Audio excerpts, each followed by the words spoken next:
Hello tout le monde, dans cette nouvelle vidéo, je vous propose de dompter la pose du passepoil. Donc dans un passepoil, vous avez toujours une face endroit et une face envers. La face envers, c'est celle où vous avez le plus de amas de fil en fait, comme ici sur la vidéo, voyez? Alors, hop, voilà. Donc là, c'est mon envers, là, c'est mon endroit. Donc je vais mettre endroit contre endroit sur mon rabat.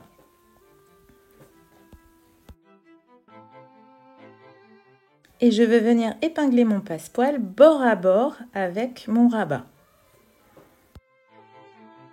Voilà, j'ai bien épinglé mon passepoil et maintenant je vais venir coudre sur le amas de fil au plus près du boudin, représenté ici par le trait au crayon. Allez, c'est parti avec mon pied passepoil ou mon pied fermeture à glissière, je couds sur le amas de fil.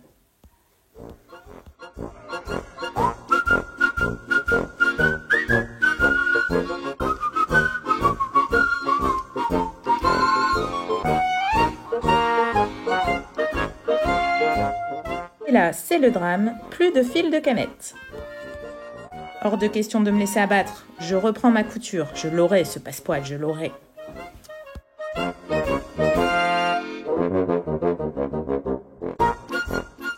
Donc je continue ma couture en fait et je m'arrête si nécessaire. Vous voyez, je repositionne mon passepoil, je m'arrête et dans les arrondis, j'y vais tout doucement. Mes doigts en fait remplacent les pinces. Je trouve souvent que les pinces sont un peu paralysantes. Ça nous met un petit stress souvent. Oh là là, on arrive à la pince, on ne sait pas trop comment faire. Donc souvent, moi je m'aide énormément de mes mains. Vous voyez, j'arrête plein de fois ma couture pour reprendre, je repositionne. Et je trouve que c'est beaucoup plus facile de poser un passepoil comme ça. Donc voilà, ma couture est finie, je coupe mes petits fils et je vérifie bien si mon passepoil est bien posé. Si j'ai bien mordu sur le amas de fil. En fait, je rabats simplement mon passepoil et je vérifie que je ne vois pas le amas de fil. Là, il est bien posé.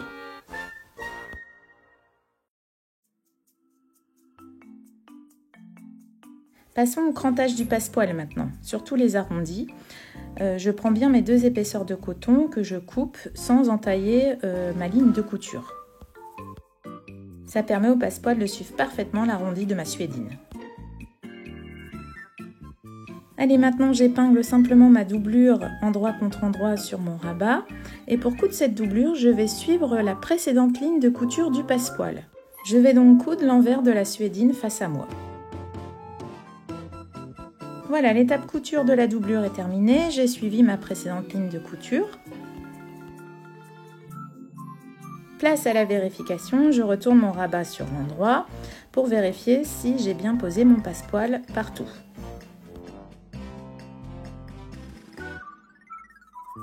L'idée, c'est de ne voir que le boudin du passepoil.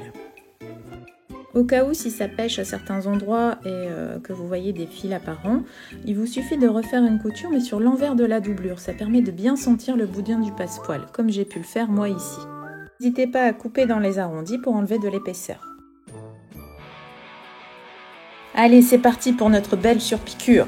Attention, donc là, une surpiqûre, ça se fait à 1 ou 2 mm, pas à 5 mm, sinon c'est pas très joli. Il faut vraiment que ça soit à 1 mm pour apporter vraiment de la finesse à votre création.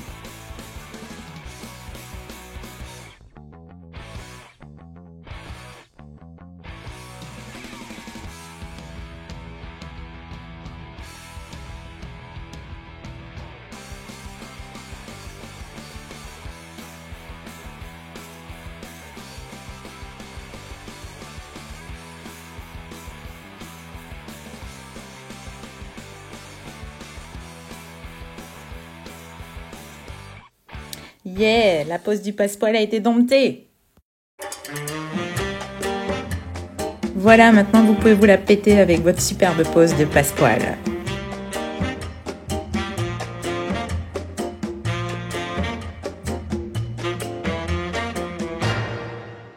Voilà, j'espère que cette vidéo de pose du passepoil vous sera très utile. N'hésitez pas à me laisser un commentaire, un avis, un j'aime. Ça me permet en fait d'adapter les tutos vidéo en fonction des besoins et d'essayer de vous donner mes petites astuces, mes petites techniques pour que tout ça paraisse plus facile pour vous. Voilà, donc j'essaye de vous mettre dans les liens de la vidéo en fait les tissus que j'ai trouvés parce que je sais que vous êtes assez friands de mes bonnes adresses. Donc je vous mets les références tissus dans les liens de la vidéo et je vous souhaite des bonnes poses de passepoil. À très vite, à bientôt, bisous.